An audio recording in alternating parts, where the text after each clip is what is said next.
Welcome to another episode of Management Muse. I'm your host, Cindy Baldy, and this is my husband and co-host, Jeffrey Tumlin. Yellow! Welcome to the podcast where we try to inspire better work performance. Thanks for listening.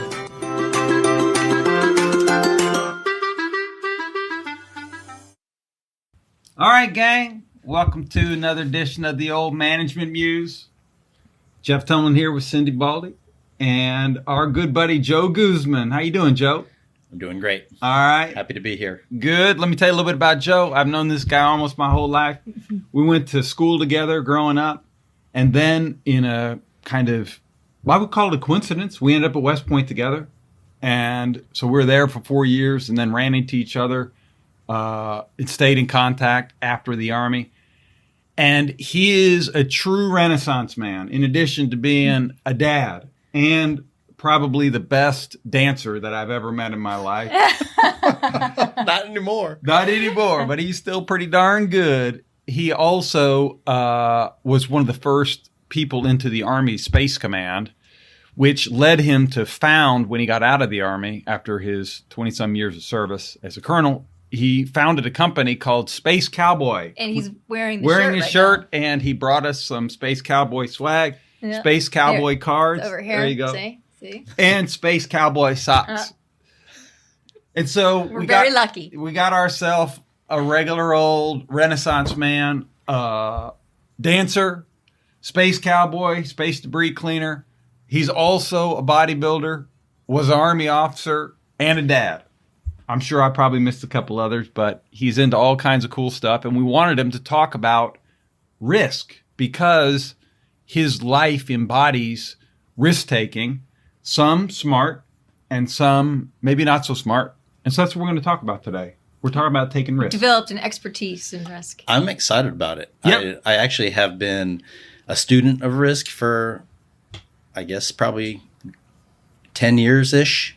Because obviously as a senior officer in the Army, risk was a big deal. Understanding risk, how it impacts the Army as a whole, how it impacts us in combat. And so I did a lot of studying about risk and risk-taking and watched senior leaders take some risk and push back from some risk. So I learned a lot about that in my Army career. And I have my own thoughts, too, about risk. Good. And luck. All right. We like both. We like risk, we like luck, and we're also going to talk about failure because I'm not sure you can separate failure from risk. Yeah, I mean, you got to be willing to have failure if you're going to take risks. Yeah. Do you have a good story related to risk? Or something you saw, or some of these you're talking about pushback that you gave the officers way back when? So I think a good risk story from the war in Iraq. So Gulf 2. This was 2007, 2008 timeframe, and okay. I was in the secret squirrel side of the house. Pre-space. No, this is during my space career. So I had been in space, and what we were trying to do is leverage new technologies to really impact the counter IED, improvised explosive devices, or taking a lot of soldiers' lives and limbs at the time, and really the biggest risk factor to our troops on the ground over there. And we were really trying to get in front of that with everything we could. So leveraging all kinds of technology from space and other places. So it was my job in special technical operations to try to find something that can help, essentially. Find some technologies that can help. And we had found some technologies that I can't really go into details on, but we understand. Found some technologies that we wanted to apply on the battlefield, and we had a lot of senior level commanders throughout Iraq kind of on board with using this particular technology. And ultimately it came down to the commander, who at the time was General Odierno, making the decision. And the problem with our technology, it was safe for those who knew about it to work with, but there was a measurable risk to folks that didn't know what was going on. And because of security classifications and things like that, we couldn't share that information with our Iraqi counterparts. So they were the ones that were going to be at risk the most. So the way, weighing the risk factors was, we're on one hand reducing risk to American soldiers by getting more information about the counter IED fight and being able to process that, versus some risk of life and limb to our Iraqi partners on the ground who weren't allowed to know about what was going on. Yeah. And it came down to a big decision by General Odierno whether to kind of side with all the commanders in Iraq and protect the American troops, ignoring the risk to the Iraqi, or accepting the risk to the Iraqi counterpart. Yeah. And he thought pretty hard. And obviously, at the time, 3-star general, went on to become the chief of staff of the Army. So he was one of the most respected general officers, in the Army. And he just thought long and hard about that risk. And he asked me lots of questions. What we had collected quite a bit of data, on what the chances were for something catastrophic to happen to one of our partners. We thought we had a decent handle on it. It wasn't the best answer, but it was the information we had at the time. Shared that with him, and he thought about it. And I remember distinctly because he did this. He put his fingers on. I mean, it's a terrible decision to have to make. And he said, "And I can't do this." He said, "Goose, you're going to have to go find a different way. Reduce the risk to our partners. I can't do this." And a lot of people were upset about that, but he did. But General Odierno did have the inner fortitude to, stand behind his decision. And I told everybody, all the division commanders in theater were really behind this, project. Had seen kind of what the possibilities were, and they wanted to do it, and they wanted to press forward pretty badly, and so they were upset about that decision. And I told kind of my counterparts from their staffs, saying, "Hey, tell them the boss made the decision. That's it. We're going to go back to the drawing board and try to find a different way to do this. But for now, we're not doing this." Yeah. And so the kind of the interesting thing was that the next couple of nights, I just kind of, when I was, not at work, either in the gym or maybe back at my little hooch, thinking about the problem, and I just had an idea. Okay, I think we have a safety mechanism that we can employ here, and brought it back to the office. We talked to engineers. They thought it was possible, so they had to go back to the drawing board a little bit. But ultimately, we figured out how to reduce the risk, meet the commander's intent, and he's like, okay, signed off on it. And it became a very successful program after I was already out of theater, but kind of continued on, and was a very successful effort, and protected a lot of troops, and we kept our partners safe while doing it. In this instance, a lot of implications for managers. In this case, the boss was saying the risk is too high. You were comfortable with the risk, presenting it as, hey, it's a trade-off, but I'm okay with this risk. But a lot of people were. And not just me. You, your team, the 2-star generals commanding divisions who wanted this technology, they're all fine with the risk. Yeah. In this instance, there's actually a clear decision maker, the 3-star, and he's not. That's right. And so we have to recalibrate. We have to go back then and recalibrate. You were able to. I mean, there's, of course, we could think of many scenarios where that's it, you're done. Right. The risk is off. There's no fix, and so this just isn't going to happen. But then you were able to go back, and what's interesting is he talked about, he went back to not work. He went back to his hooch, which is just a place you stay when you're deployed.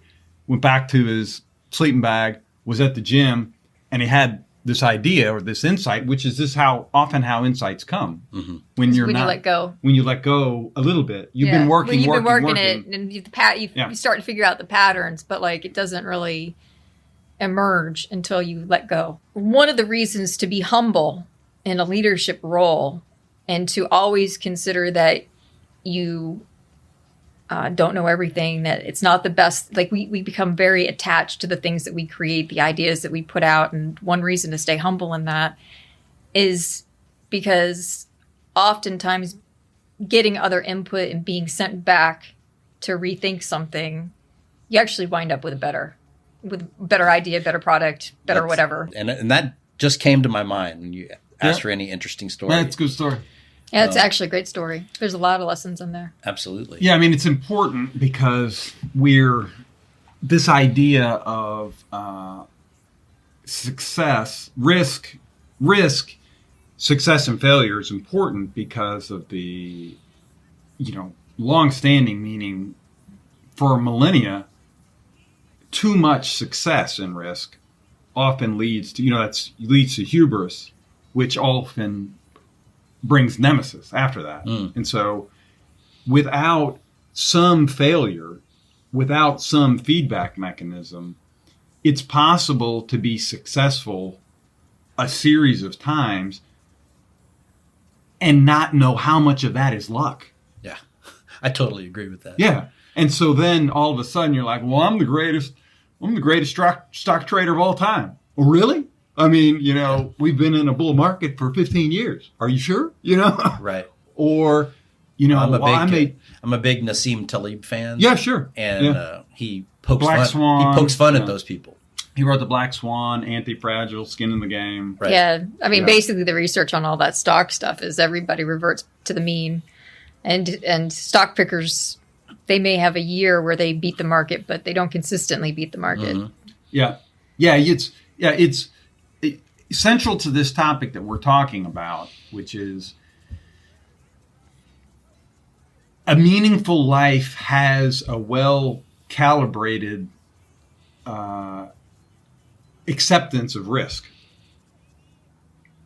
You're going to get into trouble, though, if you don't fail and if you don't have feedback mechanisms. Yeah. Because you'll probably learn a very unlikely to be true lesson, which is, hey, I got this stuff nailed. Well, and I think that's actually an important point all in of itself.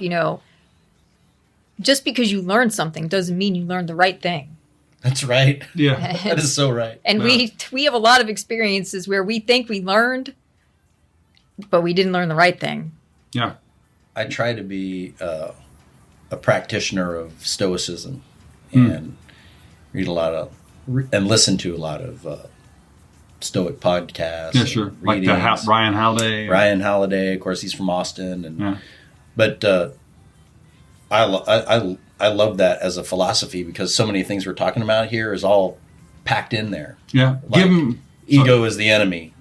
Yeah, being aware that too much success breeds hubris, and amor fati, the love of fate. So when you do have a quote unquote failure, you treat that failure as if it's part of your plan. That failure was put in my path for a reason, and that the outcome or how I come out of that failure,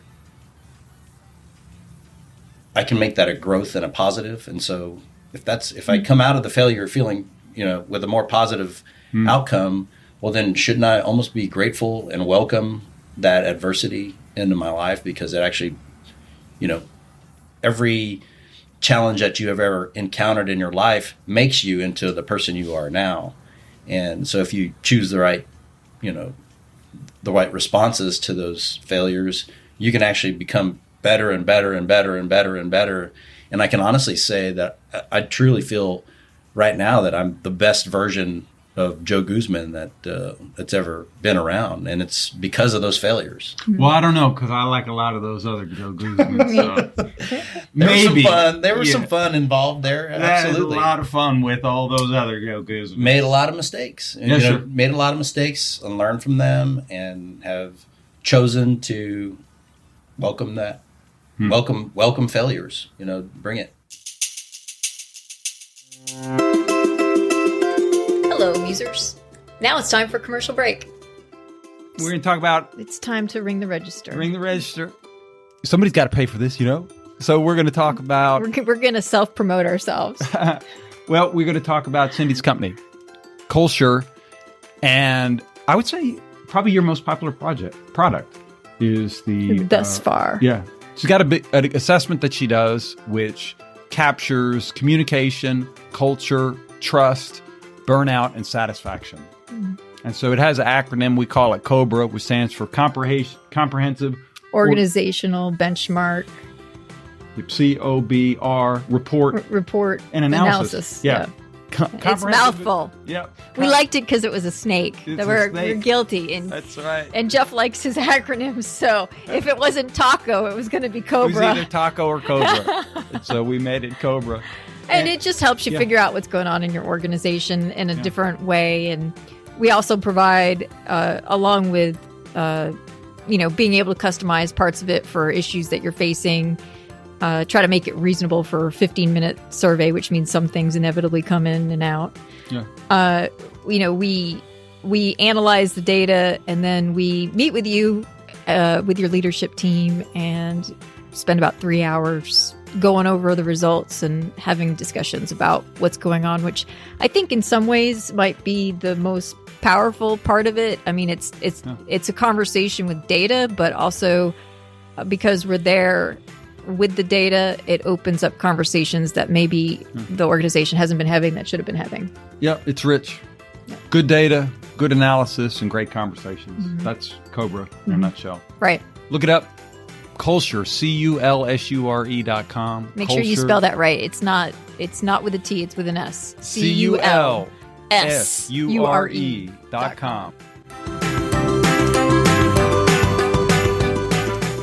Sitting where you are now, you're how many years out of the Army now? 2 years. 2 years out of the Army. So you're, getting fairly well acquainted with civilian life, looking back on a 20-some year career. 26. 26-year career in the Army. The two things that kept you in, 9/11 kept you in, but then there were two gigantic military risks that we took, Iraq and Afghanistan. And so in the context of the discussion we've had so far about risk, how do you make sense of, how do you view as a society, the risk we absorbed during the war on terror? Going to Afghanistan was a choice. Going to Iraq was a choice. There was a risk of decision making involved. And then that consumed a number of years of your life. Yeah. And so how do you make sense of that? What's your thought on it as it relates to risk taking?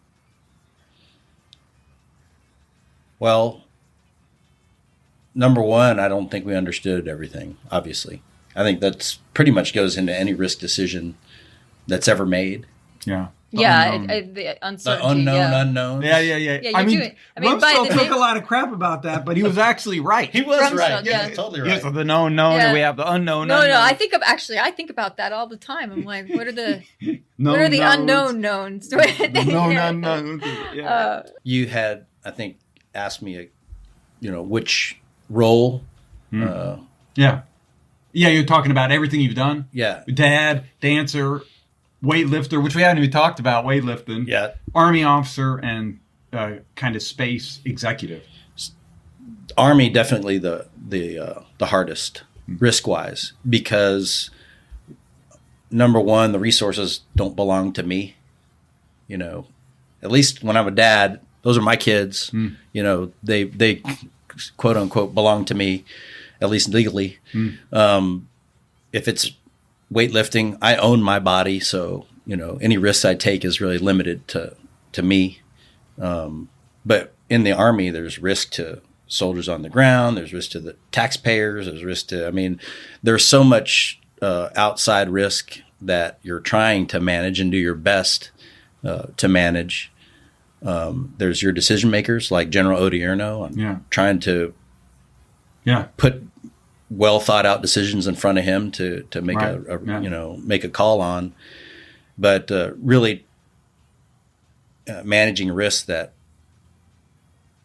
I guess in the Army we were responsible for that, but didn't really own that. So, I might not know PFC Schmedlap, as we lovingly call our soldiers, but could be, making a risk decision on his life. Yeah. And that's hard to wrap your hands around. Hard to live with sometimes if you screw up. But I think we do our best, and that's all we can do, and learn from our mistakes. Yeah, and so I was thinking about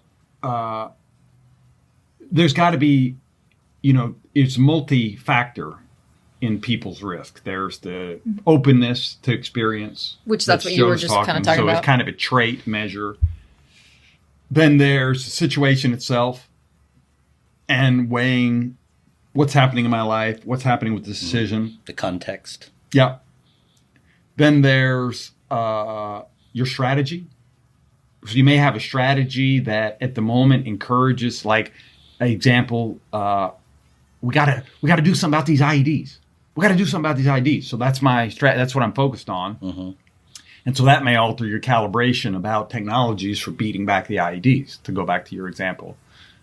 And then I think there's the idea from prospects theory, which Cindy can talk about, is sometimes when I've lost a lot, I take bigger risks to try to make that up. Mm-hmm. And when I've won a lot, I get conservative. Yeah.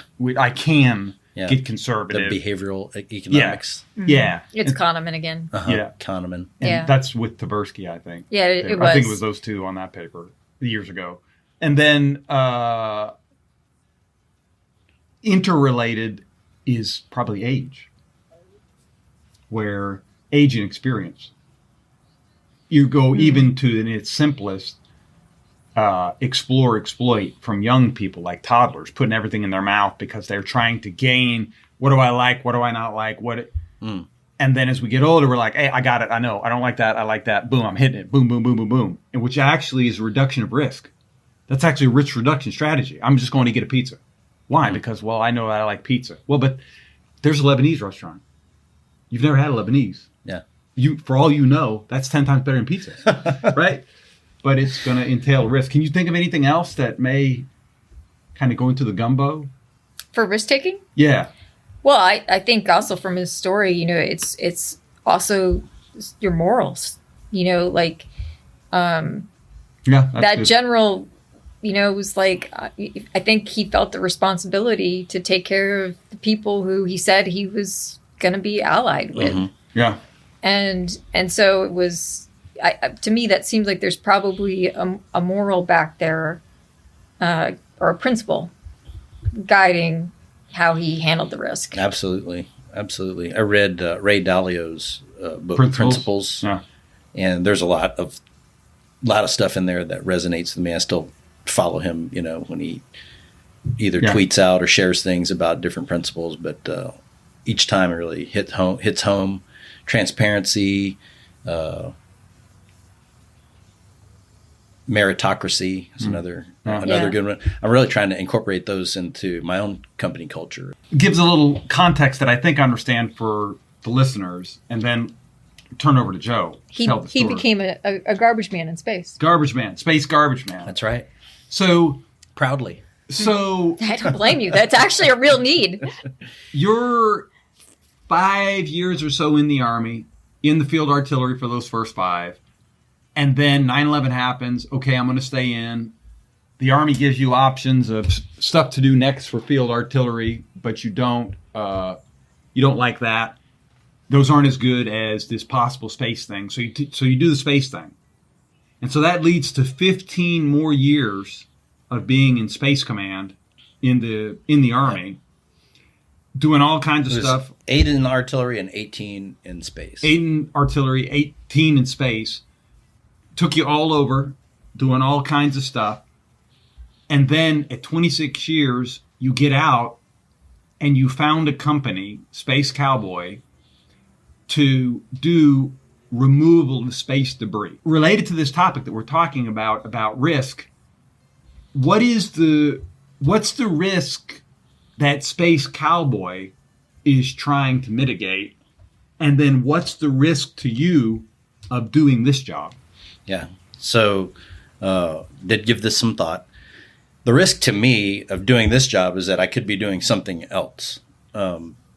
Opportunity cost. Opportunity cost. Yeah, I mean, I got to think with your background. Yeah, I mean, my God, yeah. Well, lots of colonels retire from the either Air Force or Army, and they go and they land a big job with some defense contractor, and in this case, somebody who's developing space gear, and they do great. Yeah. And they're very in touch with the Department of Defense, and they're able to speak the language and all that stuff, and they're great for those companies. So that's something I might have could have done. Yeah.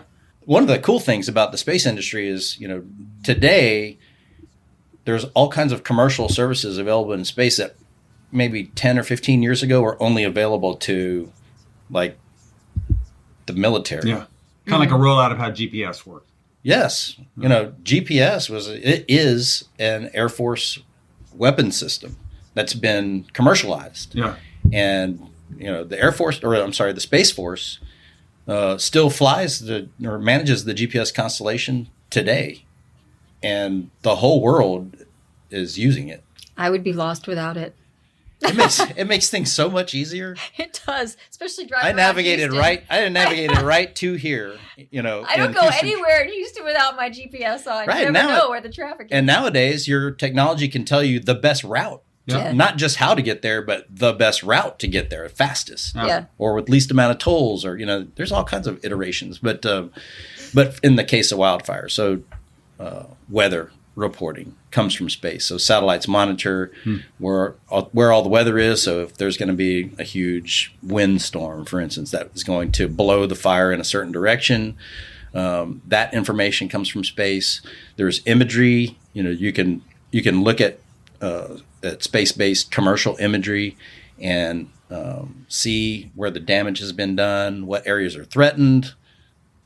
Insurance folks can. They don't have to be on the ground to see. Yeah, they can actually see that house burned totally. And, by the way, I insure that house, so that means I'm going to be I'm on the hook for that claim. And, and interestingly enough, you can actually use that information to get in front. So insurance. I actually was in Utah not long ago attending a space conference and happened to be staying in a hotel with some commercial firefighters. And I thought that was interesting, and I just said, "What do you guys do?" He goes, "Well, we're just staying here at this hotel until a fire breaks out here in Utah, and then our insurance company that pays us was going to send us to whatever houses need to be protected, and we'll spray them down with foam and cut down fire breaks and stuff like that to preserve the that's asset. a space-based technology. The insurance company is using information from satellites to figure out, hey, go spray this house, go spray this house, go spray this house. Yes. Huh. Okay. Which ones are more at risk? Yeah. And so that'd be a great application, and folks actually do use that technology today. And so my idea coming out of the Army is I could sell that, to anybody. And so that was your first idea. That was my first idea. Okay. And it just so happened that the gentleman by the name of Joe Anderson, who actually was the G3 of the Army, General Anderson, who I worked for in the Pentagon, had since retired, and he was working for a company who he thought could use some space expertise, and so he introduced me to that company, and I started consulting for them and helping them do business development so that I can break into the U.S. satellite market, and that was my first civilian space job. Okay. And it was as a consultant. Wasn't doing exactly what I wanted to do, but I got my foot in the door. Made enough money to buy a computer and get some business cards, and that kind of thing. It was and I guess the best opportunity is that I started meeting people in the industry. So I was going to events and I was handing my cards out and making contacts and networking. And having been fresh out of the military, of course, that was very important. And so once I had done that for about a year or so, then I was really kind of interested in what else can I do, trying to expand this business or find something else that I could do. So I really started looking closely at small business opportunities from the government, DOD in particular, and signed up with their small business program and monitored the solicitations that were coming out. And I would submit a proposal every now and then. I did one cyber thing, one model and sim thing that had to do with space. And did any of those hit? None of those. Okay. Those didn't hit. Yeah. No. So again, risk, I just kept on trying. Risk, failure. Oh yeah. So learning. But the thing that I was taking away each time is I was learning something. Yeah, sure. Yeah. Learning. And then Space Force came out with a solicitation actually a program for small business called Orbital Prime, and they advertised it. I mean, it was started kind of hitting the airwaves about this time last year.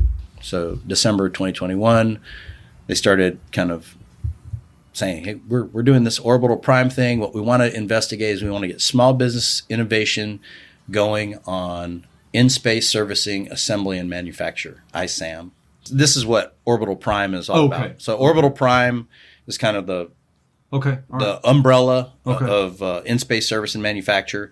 And the first, out the gate, they asked us to look at was, you guys go makes sense. See what we can do with space debris. Okay, all right. Because if you're going to manufacture up there, you're going to have space debris.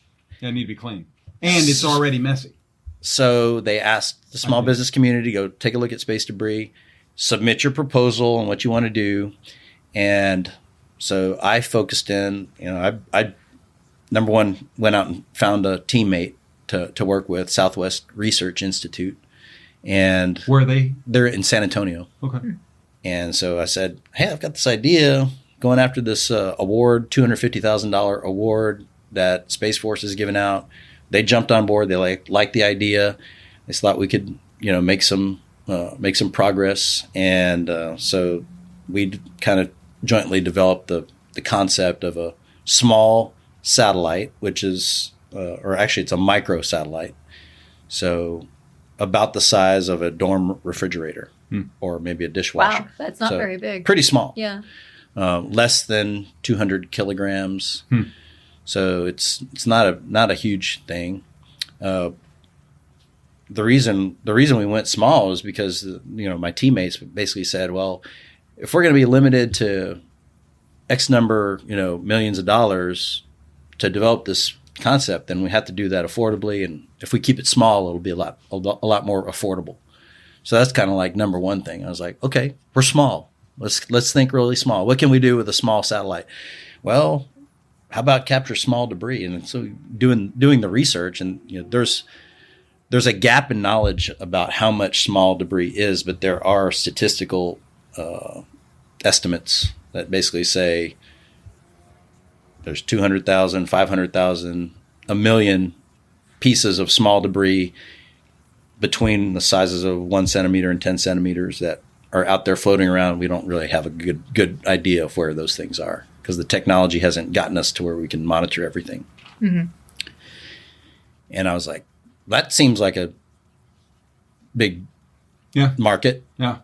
And so we kind of jointly decided, okay, let's do that. It's going to be a microsatellite, and we're going to go after small pieces of debris in low Earth orbit. That way we can get to the marketplace affordably and provide a viable service, something that's really needed. Yeah. Especially if the number of operational satellites is projected to grow from about 5,500 today to 58,000 operational satellites in lower Earth orbit by 2030s. Yeah, well, I mean, or those are the new stars. Yeah, the new ones. The not natural ones. But that's where the industry is headed. Yeah.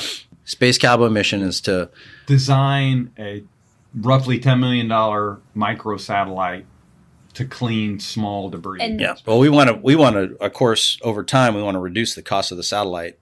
Yeah, sure. As much as possible to make the metric being cost per piece of debris cleaned up. Yeah.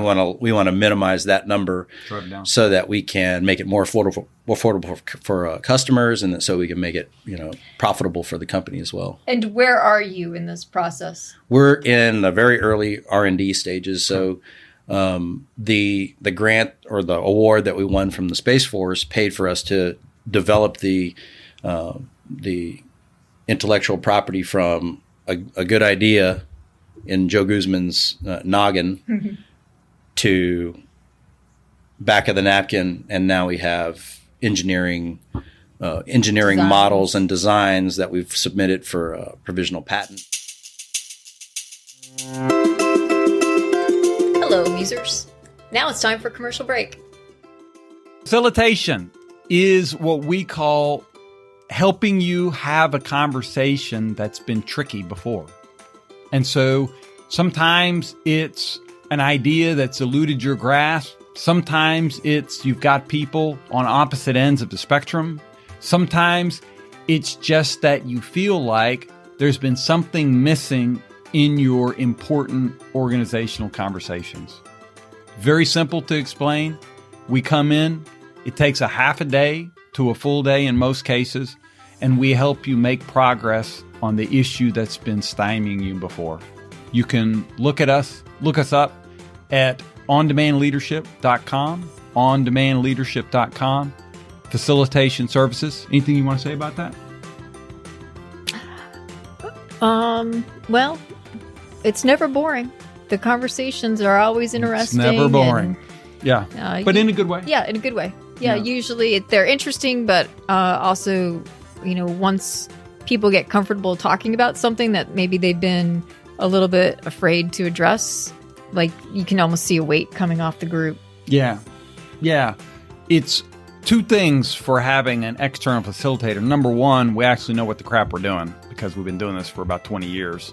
Number two, it takes the internal people off the hook for having to run the conversation. Which means they can be mentally in the conversation. Number one benefit, and then number two benefit is that nobody feels like we're putting our finger on the scale. And so that your facilitator is actually fairly neutral, like Switzerland. Used to be.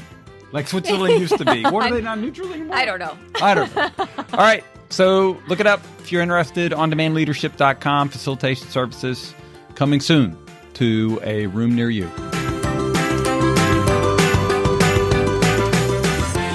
Let's talk about a couple other questions and then start integrating things a little bit. I'm interested in your thoughts on fear and how fear intersects with risk in your life.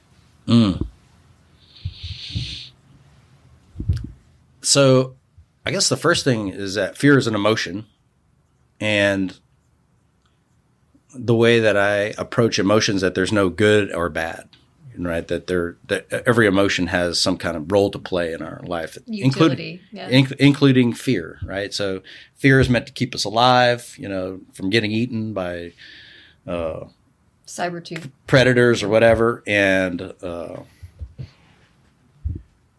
it gives us that adrenaline spike that we need sometimes to do something that's superhuman. So there's a lot of utility for fear. So I don't think it's something that we need to be afraid of. Like the only thing to fear is fear itself, right? So we don't need to be afraid of fear, and but we do need to understand that that our emotions kind of have a connection to our decision making, and that the more we let emotions creep into our decision making, the less fruitful those decisions might be. I guess there's more risk in those decisions when they're heavily influenced by our emotions rather than logic and pragmatism. So I think it's something that we need to be able to use fear to kind of drive us, right? And give us that motivation that we need sometimes. But at the same time, understand that, hey, I'm in this, I'm kind of in a odd state here. Maybe I need to take a step back, detach for a moment, leave my emotions aside and try to make the best pragmatic decision that I can. Yeah. Yeah, it's very interesting because I think just like what Joe's saying, fear cuts both ways. That we see a ton of people in some of the work we do on executive coaching, and they clearly want to do things different. But are afraid to. Yeah. And so in those instances, fear impedes risk-taking. Sorry. Zoom tight. But fear of missing out, that meme, is the opposite. Yeah. That's risk up because you're afraid. Mm-hmm. And so I think your point is a good one about, back to this idea of awareness. I'm not sure that you ever totally get rid of the emotion and are logical. I mean, the two systems seem to really be hand in hand. I think maybe one way to look at it is that you're not letting one emotion drive the ship entirely. Mm-hmm. And that, especially if it, like in the case of fear, like it can actually cause people to close down. And that's probably not going to be very helpful with moving forward. And yet at the same time, at any minute in somebody's life, they have multiple emotions going on. And it might be more useful to tap into the more positive emotions that let you move forward and not try to stifle emotions to get to just cognition. Just a thought. I was thinking about some of the people maybe listening to this, maybe thinking about, hey, I've wanted to move companies, or I've wanted to try something a little bit different. Or wanted to go out on my own. Or I want to go out on my own. Mm-hmm. Well, don't take it off all in one bite. Right. Yeah. Run the experiment. Most entrepreneurs, in fact, have some kind of bridging time where they're still working or still doing that old job, but starting slowly. Yeah. On the weekends with taking some of their PTO and dipping a toe into on my own, dipping a toe into a different kind of work, whatever the case may be, and seeing what's that like? How do I feel about it? And do I have some success with it? Yeah. Yeah. Could I build enough talent to be as good as some of the competitors I'm finding now that I've stepped into this a little bit? Right. All right. Am I meeting the right people in the network? Like in your case, what you were doing initially. Mm-hmm. Yeah. Yeah. Is as a way of thinking about, a lot of times we don't have to predict. We should just experiment. I don't have to predict, am I going to be successful if I change careers? If I could actually take 2 weeks of PTO and apprentice myself to a friend of mine actually doing it and see how I feel after 14 days. I think it's what it is it's another way to look at risk is it's the level of uncertainty. And if you can take something that you want to do and you can move it down into smaller bites, then each time you take a bite, you're reducing that uncertainty. And just being able to take that little piece is less, there's more certainty in that than trying to get far out with the goal, trying to get 10 steps out. Eat the whole elephant. Right. Yeah. I use that analogy a lot. Hey, we're just starting with the tail. Yeah. Yeah. And I don't have to worry about eating the whole, eating the whole thing right now. All I'm doing is nibbling on the tail, and that you can be pretty sure, at least the end of the tail. You can eat that. Yeah. Yeah. And the flip side is that may take you longer to get going, but you may actually have a more solid foundation because it allows you to move forward while securing sort of your resources.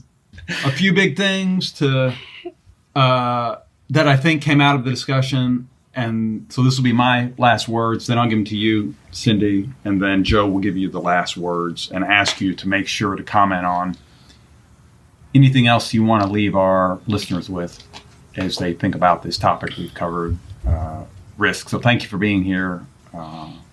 Fascinating conversation. Great to catch up. Oh, yeah, absolutely. It's fun. So big things come out of it from me. It's impossible to separate risk and failure, but the two are intertwined. And for reasons we talked about, probably for good reasons. Second, we don't always have to know for sure how something's going to work. That's not feasible in most situations, depending on the uncertainty. But we can try stuff and see what happens. And then third, that everybody's different, temperament different, circumstance different, life strategy, tactical opportunity, all kinds of things play into the decision that's in front of you.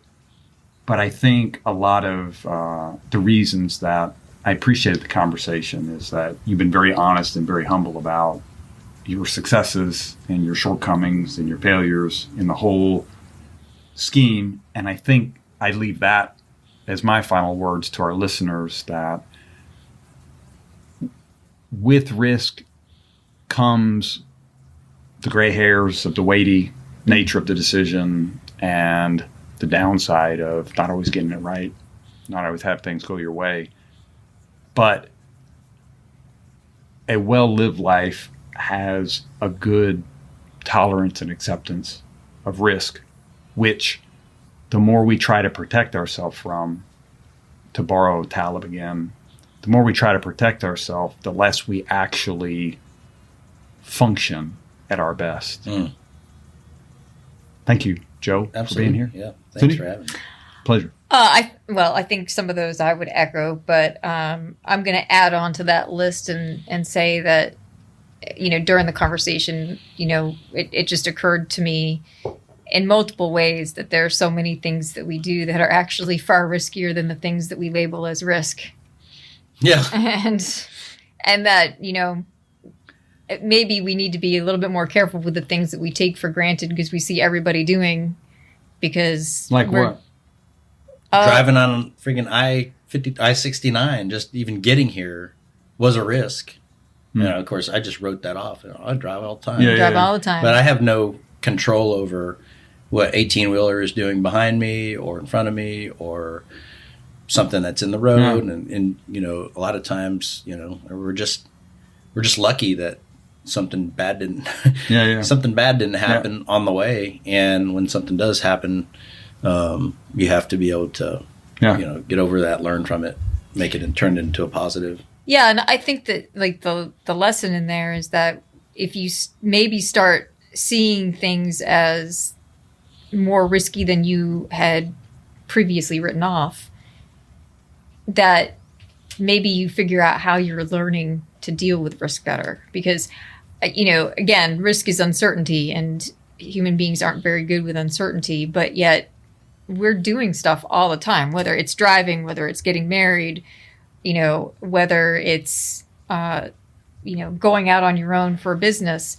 These things people, the business one they see as risky, the marriage one and the driving one they see as less risky, potentially. And yet, if we take the lessons and the things that we do that are risky, maybe we're better at taking risks instead of just going, well, everybody's doing it and I'm not going to put any thought into it. I'm just going to dive in and do it. All right. The fear of missing out and whatnot. All right, Joe. Last words yours. We wrap up this episode on risk at the Management Muse podcast. All right. Number one, thanks for having me on. It's been fun. I enjoyed it.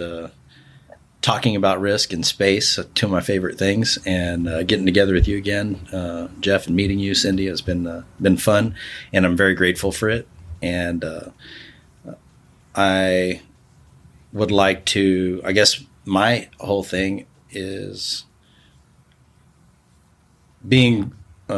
expressing gratitude for the opportunities and that I've had along the way, and even the hard times and the challenges, because all those things really made me into who I am today and the decision maker that I am today. And I think, kind of to your point, Cindy, recognizing that we make risk decisions all the time, and kind of peeling that back a little bit and saying, well, how am I making this decision, and is there anything I can learn from just day-to-day stuff that I can apply. even if it's just getting a hold of your emotions. Yeah, absolutely. And that's not an easy task, for a lot of people. I've been very fortunate to have the experiences that I've had, and I'm just excited about the opportunity, I guess, to apply that experience to make some better decisions in the future. Risk on. Yeah, absolutely. All right. Yep. Great. Thank you, Joe. Thanks again for joining us on the Management Muse. We appreciate likes, stars, downloads, shares, and subscriptions. For more information on the resources that help us generate this content, check out the reference material in our show notes. Special thanks to Rebecca Henley, Abby Ariano, and Ariel Villafane. Thank you. See you next time.